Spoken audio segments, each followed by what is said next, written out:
하나님의 말씀을 봅니다. 빌립보서 4장 10절부터 13절까지 여러분과 제가 한 절씩 교독하도록 하겠습니다.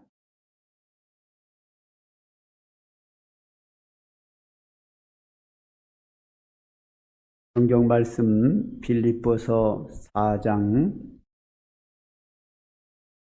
10절부터 13절에 있는 말씀입니다. 빌립보서 4장 10절 제가 먼저 읽도록 하겠습니다. 내가 주 안에서 크게 기뻐함은 너희가 나를 생각하던 것이 이제 다시 싹이 나미니 너희가 또한 이를 위하여 생각은 하였으나 기회가 없었느니라. 함으로 말하는 것이 아니니 어떠한 형편에든지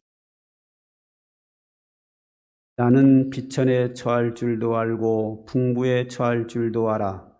모든 일 곧 배부름과 배고픔과 풍부와 궁핍에도 처할 줄 아는 일체의 비결을 배웠노라. 내게 능력 주시는 자 안에서 내가 모든 것을 할 수 있느니라. 아멘. 일반적으로 긍정적인 사람인가 부정적인 사람인가 차원에서 사람은 두 종류로 나누어지고 있습니다.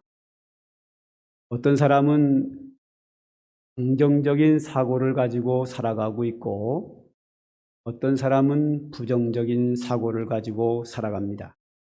그런데 부정적인 사람이든 긍정적인 사람이든 상관없이 모든 사람들은 다 긍정적인 사고로 살아가는 것이 옳다라고 생각을 합니다. 부정적인 사람도 자신이 부정적인 사람인지 모르는 경우가 대부분이고, 그래서 부정적인 사람은 긍정적인 생각을 가지고 살아야 한다. 이렇게 모두가 생각을 하고 있습니다. 근데 이 부정적이냐 긍정적인 사람이냐에 대해서는 한국 사회가 약간의 오해가 있습니다. 어떤 오해인가 하면 어떤 사물을 보고 비판을 하면 사람은 부정적인 사람이다. 그렇게 이야기를 하고 꿈을 내세우고 비전을 내세우고 잘할 수 있다, 한다, 잘 될 것이다 생각을 하면 긍정적인 사람이라고 합니다. 이 말이 맞기는 합니다. 근데 맞기는 하지만 정확하게 맞지는 않습니다.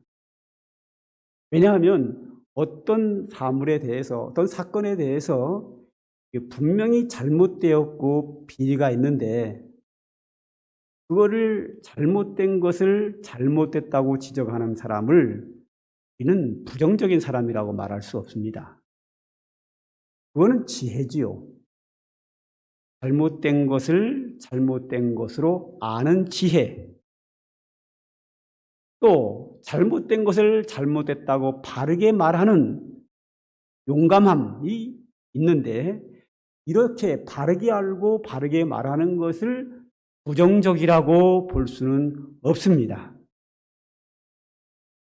긍정적인 사람이라고 해서 덮어놓고 잘 될 것이다, 덮어놓고 잘했다, 이 사람을 가리켜서 긍정적인 사람이라고 절대 말할 수 없습니다.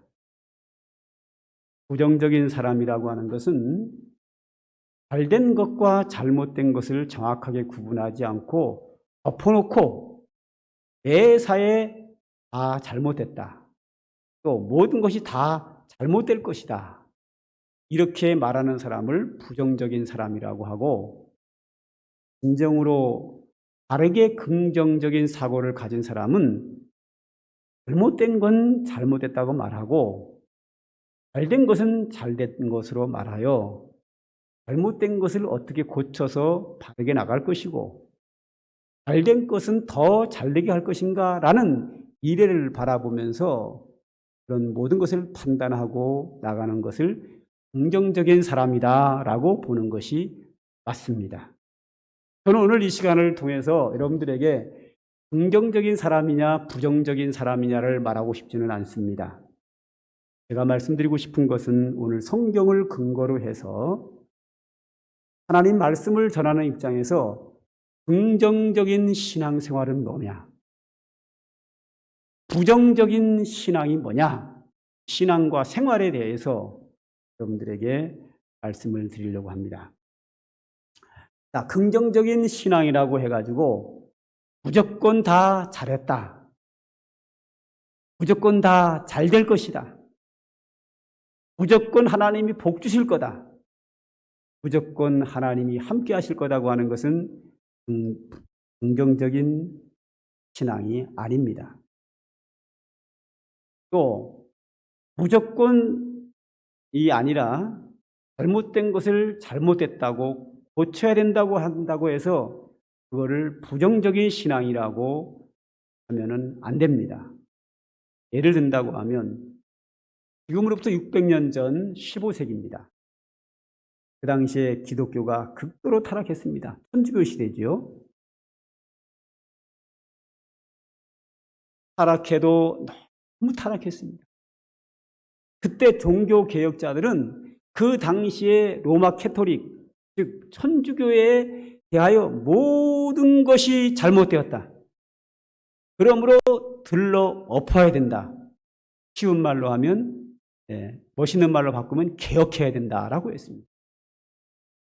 그 당시에 교회가 하는 것이 다 잘못됐다. 그러므로 들러 엎어야 된다. 이 종교 개혁자들이 부정적인 신앙생활을 가지고 있는 사람입니까? 아닙니다. 종교 개혁자들은 아주 긍정적인 사람입니다. 얼마큼 긍정적인가 하면 현재 교회가 천주교가 다 잘못되었기 때문에 둘러 엎어서 초대교회에 예수님이 세우신 그 성령의 역사가 있는 올바른 교회로 회복하자. 얼마나 비전적이고 긍정적입니까?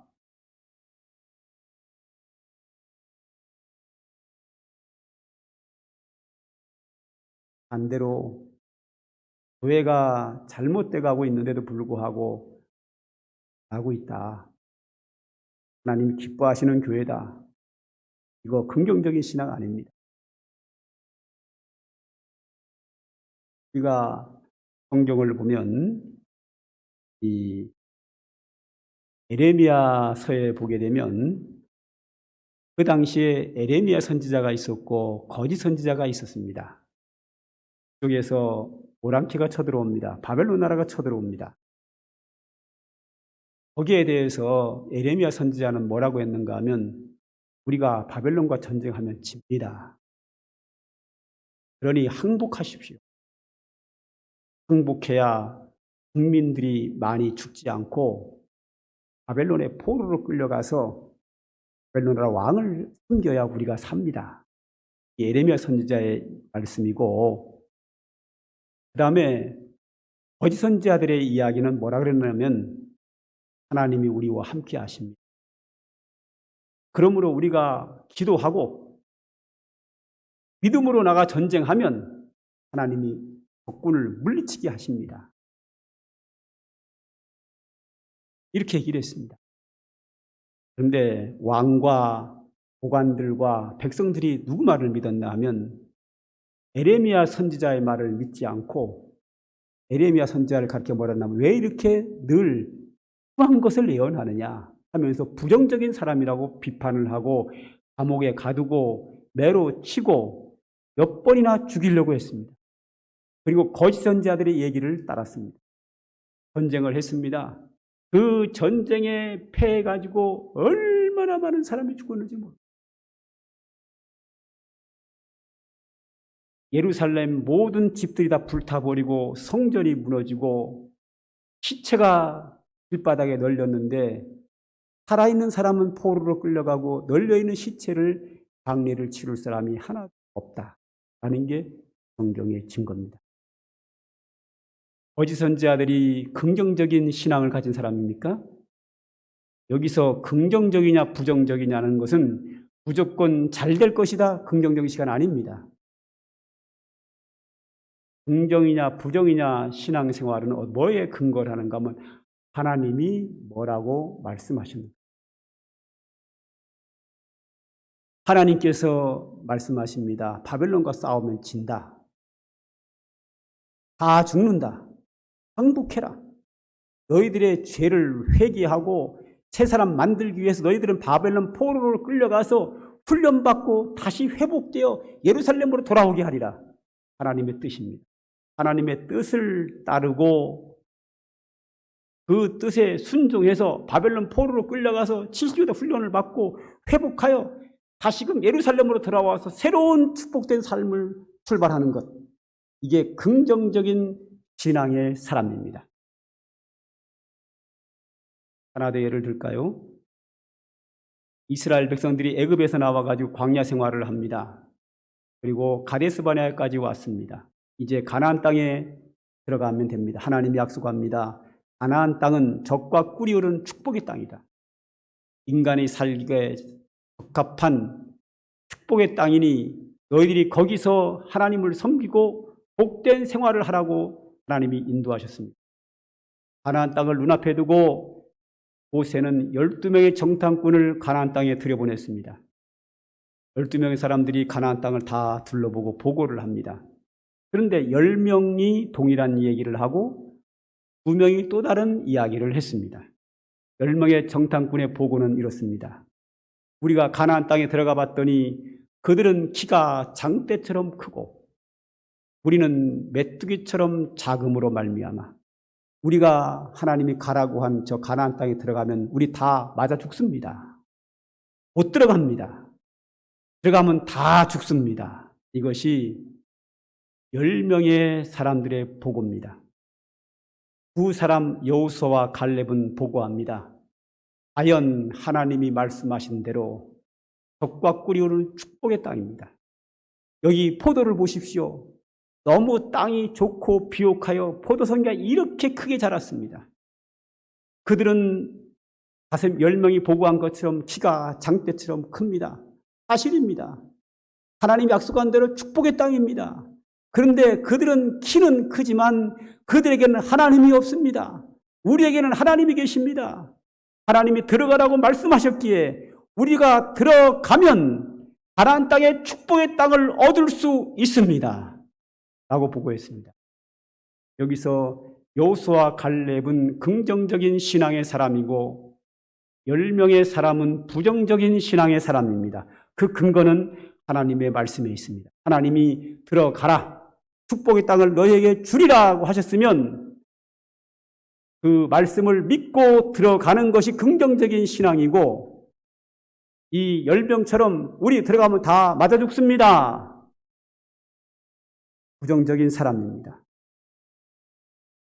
그래서 하나님은 이 2명의 사람은 축복의 땅 가나안 땅에 들어가게 될 것이고 10명의 사람과 그 10명의 사람의 말을 따르는 사람들은 광야에서 다 죽게 될 것이다 라고 말하자 그들은 회개하면서 하나님 들어가겠습니다. 하나님이 들어가지 말라고 했습니다. 이제는 시간 지났다. 들어가지 마라. 너희들은 광야에서 40년 동안 방황하리라. 그러니까 40년 동안 방황이 싫어서 10명의 사람들이 말합니다. 우리 들어가자. 그러니까 국민들이 백성들이 따릅니다. 우리 들어가겠습니다. 하나님이 함께 하심으로 우리는 들어갈 수 있습니다 하고 들어갔습니다. 가서 전쟁에 다 죽고 많은 사람이 쫓겨왔습니다. 한 번은 하나님이 들어가라고 했기 때문에 들어가는 것이 긍정적인 신앙이고 두 번째로는 들어가지 마라. 너희들은 광야에서 40년간의 훈련이 필요하다. 들어가지 말라고 했는데 들어가는 것은 부정적인 사람입니다. 긍정이냐 부정이냐고 하는 것은 내게서 나오는 것이 아니라 하나님이 뭐라고 말씀하셨는가 그 하나님의 말씀을 믿고 믿음으로 나가는 것이 긍정적인 신앙이고 하나님의 말씀을 거부하고 부정하고 순종하지 않는 것은 부정적인 사람입니다.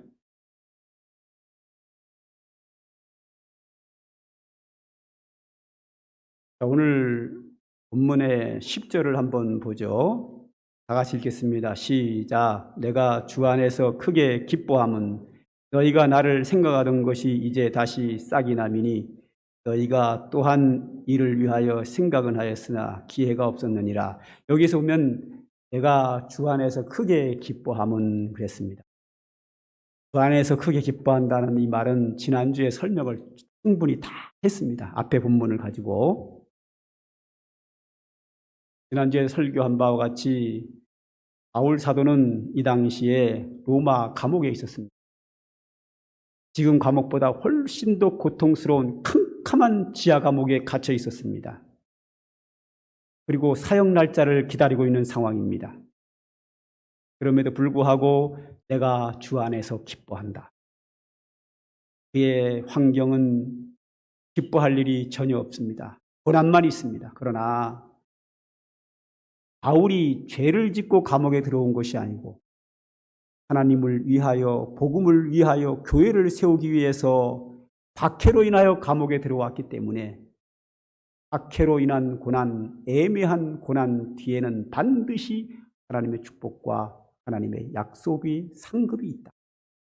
그걸 믿기 때문에 캄캄한 지하 감옥에서 내가 주 안에서 기뻐한다. 할렐루야.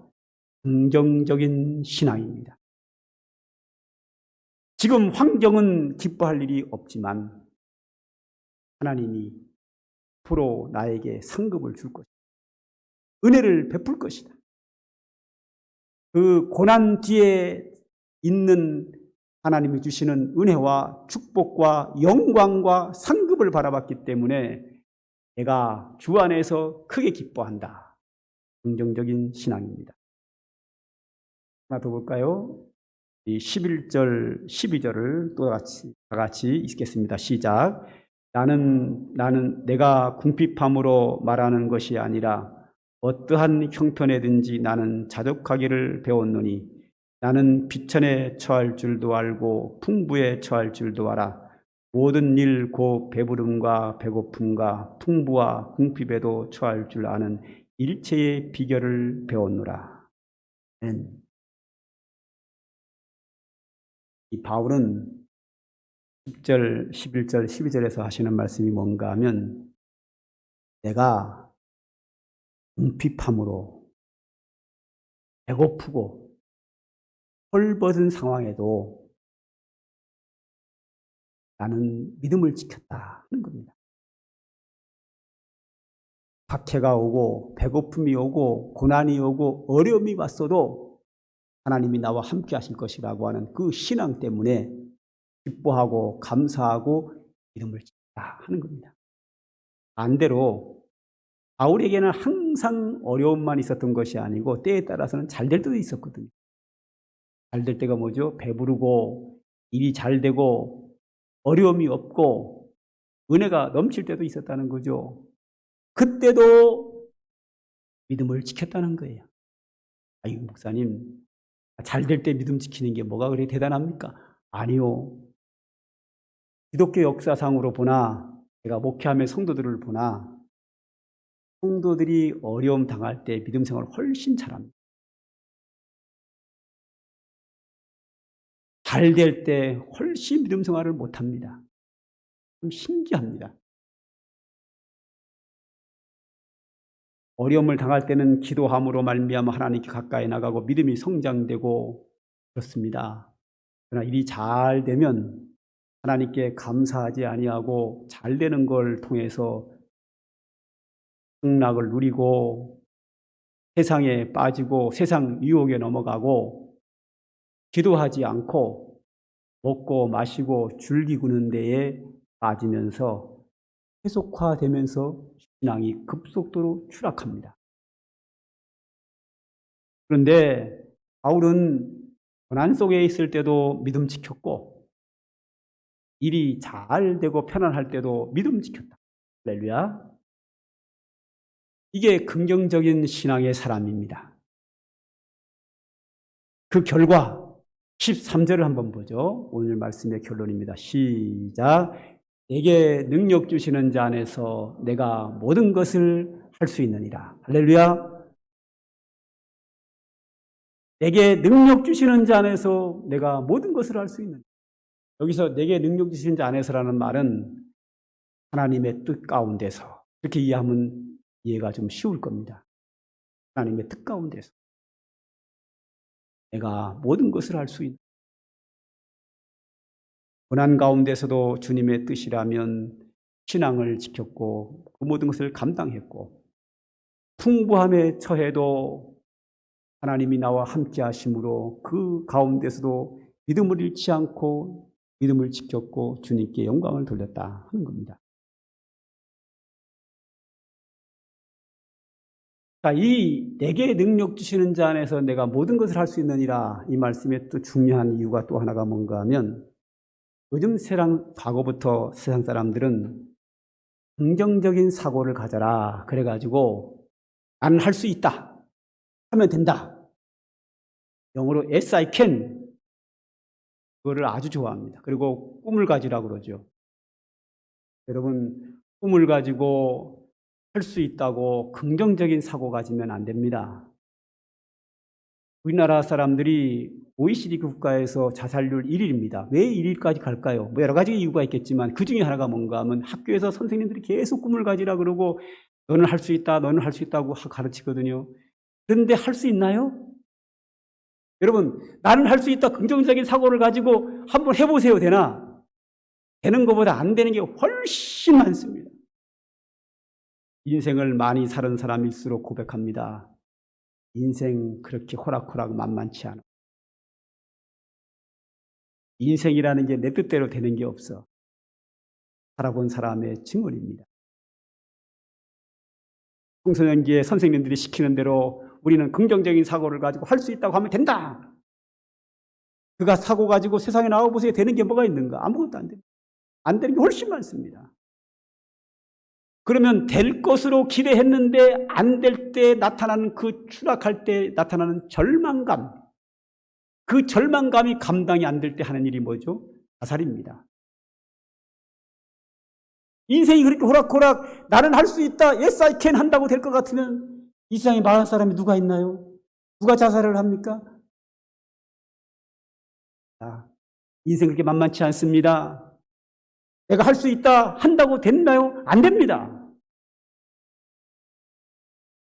안 되는 경우가 훨씬 많습니다. 저는 yes I can, 나는 할 수 있다 별로 안 좋아합니다. 그렇게 되지 않습니다. 인생이 그렇게 만만하게 원하는 대로 되지 않습니다. 그런데 저는 분명히 믿는 거 하나가 있습니다. 주님이 원하시면 됩니다. 오늘 성경대로 표현하면 내게 능력 주시는 자 안에서 내가 모든 것을 할 수 있느니라. 할렐루야. 이거는 제가 과거에도 그랬지만 이 상강교회 개척하고 28년 역사에 제가 직접 체험한 겁니다. 아무리 불가능한 것도 충분히 생각하고 하나님의 뜻인가 성경적으로 확인하고 그리고 기도해서 진행해 나간 것 중에서 실패한 것이 하나도 없습니다. 28년 동안 제가 자신 있게 여러분들에게 얘기할 수 있습니다. 그렇다고 해서 제가 실수를 안 하느냐? 그렇지 않습니다. 저도 순간순간 깊이 생각하지 못하고 감정적으로 하는 것이 실수하고 후회하는 경우가 있습니다. 그러나 순간적인 감정으로 대충 해가지고 하는 것은 실수도 하고 하지만 어떤 중대한 문제를 가지고 이 일이 가능성이 있느냐 없느냐를 보지 않고 과연 이 일이 하나님이 원하시는가 원하지 않는 것인가, 이게 내게 능력 주시는 자 안에서 일어나는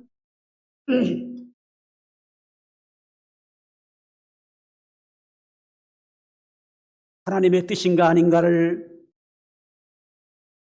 충분히 생각해보고 하나님의 뜻이라고 확인되어 가지고 기도하고 믿음으로 나가서 실패한 것이 28년 동안 한 건도 없습니다. 우리가 이 교회당 말고 그 전 교회당을 질 때에 우리 교회 빚이 400만 원 있었습니다. 땅 한 평도 없습니다. 재정 마이너스 400입니다. 대한민국 교회 사상 중 교회당을 땅 사서 건축할 때 은행빚만 400만 원 가지고 건축한 거는 한 교회도 없습니다. 상강교회가 최초입니다. 제가 알고 있는 범위. 가능합니까? 불가능합니까? 불가능합니다. 우리 교인들 대부분이 주공아파트 12평에 사는 대부분이 영세민들 가난한 사람입니다. 돈 하나도 없습니다. 은행빚만 400 있습니다. 땅 한 평도 없습니다. 건축 시작했습니다. 1년 만에 땅 사고 2억 들여 건축했습니다. 3억 5천을 지출했습니다. 그렇다고 해서 뭐 자재값을 떼어먹거나 인건비를 안 주거나 밀리거나 한 번도 없습니다. 내게 능력 주시는 자 안에서 내가 모든 것을 할 수 있느니라. 그 당시에 교회당을 졌기 때문에 하나님의 뜻이라고 생각하지 않습니다. 교회당을 지을 수밖에 없는 상황. 그 상황이라면 하나님은 반드시 짓는 것이 뜻이라는 것이 확신하다고 하면 아무리 불가능해도 하나님의 원하신다면 기도하고 나면 됩니다. 내게 능력 주신 자 안에서 내가 모든 것을 할 수 있느냐. 긍정적인 신앙입니다. 내 신념으로 나는 할 수 있다고 하는 것이 아니라 내게 능력 주시는 자 안에서 하나님이 원하신다면 모든 것을 할 수 있습니다. 가능성이 있느냐 없느냐는 상관없습니다. 하나님은 천지 만물을 창조하신 하나님입니다. 그분의 뜻만 맞으면 무엇이든지 할 수 있습니다. 중요한 것은 하나님의 뜻이 무엇이냐가 중요합니다. 자, 이제는 여러분의 생활로 한번 들어오겠습니다. 여러분의 생활로 들어오기 전에 여러분 스스로가 한번 평가해 보시기 바랍니다. 내가 긍정적인 신앙생활을 하는 사람인가, 부정적인 신앙생활을 하는 사람인가를 한번 테스트해 봤으면 좋겠어요. 무조건 덮어놓고 나는 긍정적인 신앙생활하는 사람이야 이렇게 다 도치에 빠지면 안 되고 객관적으로 내가 부정적인 신앙을 가지고 있는지 긍정적인 신앙을 가지고 있는지 제가 판단하는 방법을 알려드리겠습니다. 만약에 여러분들이 새벽기도를 안 나오다가 기도할 일이 생겨 새벽기도를 나왔어요. 만약입니다. 딱 나왔더니 새벽기도의 성도들이 한 30명밖에 안 나온 거예요. 적게 나왔어요? 많이 나왔어요? 적게 나왔죠. 적게 나온 걸 적게 나왔다 그래야지 많이 나왔다 그러면 그건 약간 좀 정신적으로 좀 진단을 받아야 되겠죠. 그죠? 자, 30명밖에 안 나왔어요. 적게 나왔어요. 그러면 그 사건을 보고 여러분 마음에 어떤 생각이 드는가 하는 겁니다. 한번 생각해 보세요. 나는 새벽기도 안 나오는 사람인데 특별히 기도할 일이 있어서 오래간만에 새벽기도를 나왔더니 새벽기도 하는 사람이 30명밖에 없는 거예요. 그때 어떤 생각이 드세요? 첫째, 아니 이 교회는 이렇게 기도를 안 해? 새벽기도를 3명밖에 안 나와? 이렇게 기도하는 교회가 다 있어? 기도 안 하는 교회가 다 있어? 이렇게 생각하신 분은 부정적인 신앙생활을 하는 사람입니다.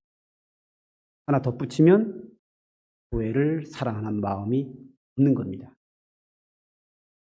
그런데 새벽기도를 딱 오래간만에 나왔는데 30명밖에 안 나온 거예요. 그때 이런 마음이 드는 사람이 있습니다. 새벽기도 너무 조금 나왔네. 알아도 기도해야지. 내가 그동안 이렇게 새벽기도를 안 나왔을까? 반성하고 알아도 기도해야 나와야 하고 새벽기도를 계속 나오는 사람. 긍정적인 신앙의 삶. 그리고 교회를 사랑하는 마음이 있는 거예요. 하나 더. 새벽기도를 안 나오다가 오랜만에 나왔더니 한 40명이 나온 거예요. 많이 나와서 적게 나왔어요? 많이 나왔죠. 자, 그럴 때 어떤 생각이 들 것 같습니까? 한번 각자 생각해 보시죠. 제가 오래간만에 새벽기도를 나왔더니 40명이 나온 거예요. 저는 예배 20명밖에 안 나오는 새벽에 40명이 나왔어요. 어떤 생각이 드세요? 야, 이 교회 새벽기도 많이 나왔네. 아, 기도 안 해도 기도하는 사람 많네. 이거 긍정적인 신앙 아닙니다. 교회를 사랑하는 마음 아닙니다. 그런데 새벽 기도를 안 나오다 나왔더니 40명이 나온 거예요. 와, 많이 나왔네. 다른 사람이 이렇게 새벽 기도 나올 때 나는 뭐 했지? 이제부터라도 기도해야지. 나도 기도해야지. 다른 사람들 열심히 기도하는데 나도 기도해야지. 사람이 영적인 신앙생활을 하는 사람이고 교회를 하는 사람입니다. 할렐루야.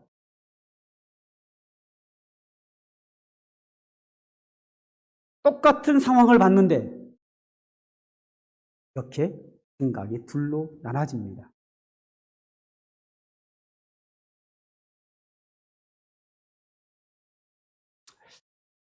또 하나 예를 들을까요? 교회에서 목사는 좀 거룩한 삶이 있어야 되겠죠. 그런데 목사가 뻑하면 거짓말을 하거나 아니면 음행이라고 하는 여자 문제 7개를 범했거나 아니면 봉금 횡령을 한 사건이 생겼다. 그럼 어떡할 거예요? 목사님이니까 뭐 덮고 넘어가는 거 긍정적인 거 아닙니다. 담임 목사라도 잘못된 건 잘못된 거예요. 잘못됐다고 말할 수 있어야 돼요. 봐줄 게 있고 안 봐줄 게 있어요. 우리 장로님한테도 우리 전화한테 그런 얘기를 했어요. 담임 목사가 10계명을 범하지 않는 범위 내에서는 이해해주고 따라주십시오. 그러나 10계명을 범한 것까지 이해해주지는 마십시오. 제가 그런 얘기를 한 적이 있어요. 장로님은 그렇게 하시겠다고 그랬어요. 그렇습니다. 10계명을 어기는 것은 봐줄 일이 아니에요. 목사는 그럴 수 없어요. 저도 그걸 범하면 여러분 저 용서하지 마십시오. 안 하는 게 정상입니다. 그런 목사가 강단에 설교하는 것 자체가 이 교회가 문제가 있는 거예요. 교회는 거룩해야 돼요. 성도들 중에서 가장 거룩해야 될 사람은 담임 목사예요. 담임 목사는 10계명을 범할 수 없는 거예요. 그걸 범하면 내려와야 돼요. 목회를 접어야 되는 거예요.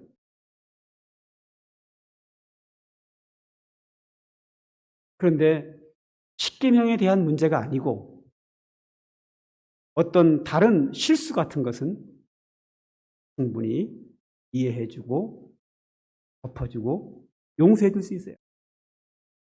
그리고 무슨 담임 목사가 교회에 대한 중대한 일을 결정하고 나갈 때 저 일이 가능할까? 그런 의문이 들어요. 의문이 들 때에 알아서 하라고 그러는 거 좋은 거 아닙니다. 담임 목사가 하는 일이지만 너무 어처구니 없는 일을 할 때는 건의를 해야 됩니다. 목사님, 이 가능할까요? 건의를 해줘야죠. 왜? 저도 잘못 판단할 수 있거든요. 그 누군가가 얘기를 해줘야 집사님 얘기 듣고 보니까 내 생각이 잘못된 것 같아. 고칠 수 있는 기회를 줘야죠. 그냥 목사님이 하는 일이라고 내버려 두면은 제가 잘못된 길로 가면 어떡할 거예요? 그럼 교회가 잘못되는데요. 저도 깨달을 수 있도록 생각할 수 있는 시간을 줄 수 있도록 건의를 해야 됩니다. 건의를 했는데 제가 그것을 듣고 집사님 알겠습니다 하고 기도하고 성경적으로 이것이 하나님의 뜻인가 검토해보고 그리고 나서 제가 깨닫고 그것이 잘못된 것이라고 철회할 수도 있고 충분히 검토해봤는데 기도해봤는데 이것은 하나님의 뜻이라고 되면 그냥 밀고 나가는 거예요. 그러면 집사님은 그 일을 따라줘야 되고 목사님이 잘못된 거라고 판단되면 철회하면 철회하게 되는 그렇게 돼야 되는 거예요. 무조건 다 찬성한다고 좋은 거 아니에요. 우리 장로님이 장례를 하면 꼭 저한테 하는 얘기가 제가 무슨 안건을 딱 내면 그래요. 목사님 저는 반대입니다. 그런데 목사님 뜻대로 하셔요. 기도해 보시고. 개인적으로는 이것이 반대인데 목사님이 기도하시고 하나님 뜻이 맞다고 하면 옳은 일이니까 한번 생각해 보고 그것이 옳다고 하면 목사님 뜻대로 하십시오. 그 뜻이에요. 그게 정상입니다. 무조건 반대하는 것도 잘못된 거고 무조건 찬성해도 좋은 거 아닙니다. 한번 생각해 볼 수 있는 기회를 주도록 브레이크도 한번 걸어보고, 그래도 충분히 기도하고 성경적 검토한 하나님의 뜻이라고 생각한다면, 교회가 그 일을 밀고 나가면 모든 교인이 합력하면 아름답게 일이 이루어질 수 있습니다. 왜? 하나님의 뜻이면 내게 능력 주시는 자 안에서 내가 모든 것을 할 수 있기 때문에 그렇습니다. 여러분의 생활도 마찬가지입니다. 간혹가다 성도들이 그런 실수를 합니다. 자기 주관적으로 일을 결정해 놓고 기도하고 했다, 하나님의 뜻이다라고 하는데 아는 경우가 제일 많습니다. 내 마음에 감동이 된다고 해서 다 하나님의 뜻이 아닙니다. 내 마음의 감동은 내 주관적으로, 내 욕심적으로 결정할 때도 아주 많습니다. 그러므로 내 마음에 감동된 것이 하나님의 뜻이 아니라 성경이 뭐라고 말하는가? 하나님의 모든 뜻과 하나님의 말씀은 다 성경에 담겨 있습니다. 과연 이것이 성경적으로 옳은가? 이런 상황 속에서, 현 상황에서 하나님이 성경에서 이런 경우 어떻게 하라고 하셨는가를 지혜를 얻는다고 하면 내가 하는 이 일이 하나님의 뜻이 아닌가를 분명히 알 수 있습니다. 우리 하나님의 뜻을 알기 위해서 첫째로 현 상황을 봐야 합니다. 현 상황이 어떤 환경인가를 보고 그 다음에 이런 환경 속에서 성경에서 하나님은 어떻게 하는 걸 원하셨는가를 찾아보면 딱딱 모든 경우가 성경에 다 나오게 되어 있습니다. 왜? 성경은 1500년 동안 인류 역사를 지내오면서 모든 경우가 다 담겨 있기 때문에 우리가 행하는 일을 모든 것은 다 그런 경우가 성경에 나타납니다. 그러므로 우리의 현 상황을, 환경을 정확하게 진단하고 이런 환경 속에서 하나님은 어떻게 하셨는가를 성경으로 찾으면 하나님의 뜻이 나옵니다. 하나님의 뜻이 나오면 내게 능력 주시는 자 안에서 내가 모든 것을 할 수 있느니라 하면 됩니다. 그렇지 않고 내 감정적으로 하나님의 뜻이라고 생각하고 추진하고 믿음으로 나가면 그 일은 실패하는 경우가 훨씬 많습니다.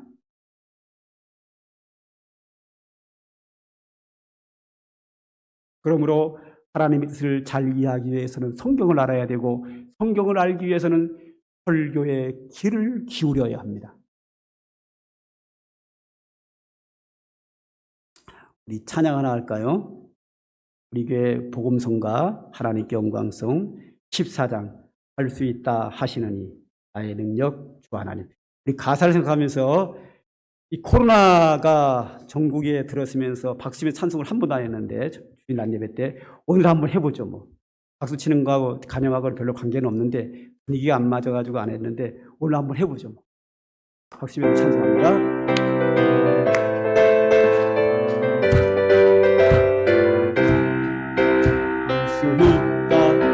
하시는 능력 주 하나님 의심 말라 하시고 물결이 걷거라 하시고 할 수 있다 하신 주 할 수 있다 하신 주 믿음만이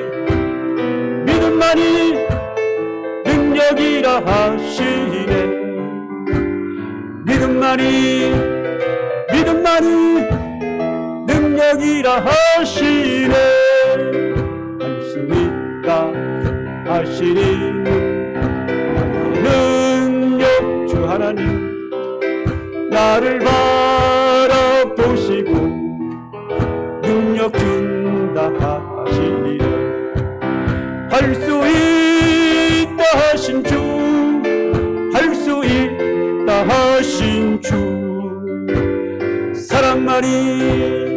사랑만이 능력이라 하시네 사랑만이 능력이라 하시네 할 수 있다 하시니 능력 주 하나님 주저 말라 하시고 십자가를 지라 하시고 할 수 있다 하신 주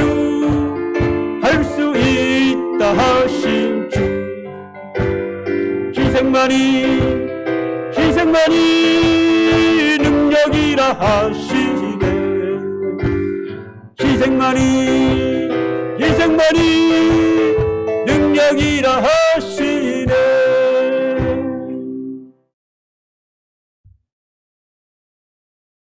우리가 할 수 있다고 하는 것은 내 신념이 아닙니다. 하나님이 뭐라고 말씀하셨는가? 하나님 안에서, 하나님의 뜻 가운데서 하나님이 원하시면 하나님은 천지 만물을 창조하신 분이시기에 불가능이 없습니다. 그분의 뜻이라면, 기도하고 끝까지 행하면 그 일은 반드시 이루어집니다. 하나님이 능력 주시는 자 안에서 여러분의 삶이 축복과 은혜의 삶이 되기를 주님의 이름으로 축원합니다. 축도합니다. 이제는 우리 구주 예수 그리스도의 한량없는 은혜와 인하신 우리 아버지 하나님의 사랑과 성령의 충만한 은총이 믿음으로 행하며 하나님의 축복을 누리며 살기를 소망하는 주의 택한 백성들 머리 위에 이제로부터 영원 무궁토록 항상 함께 있을지어다. 아멘.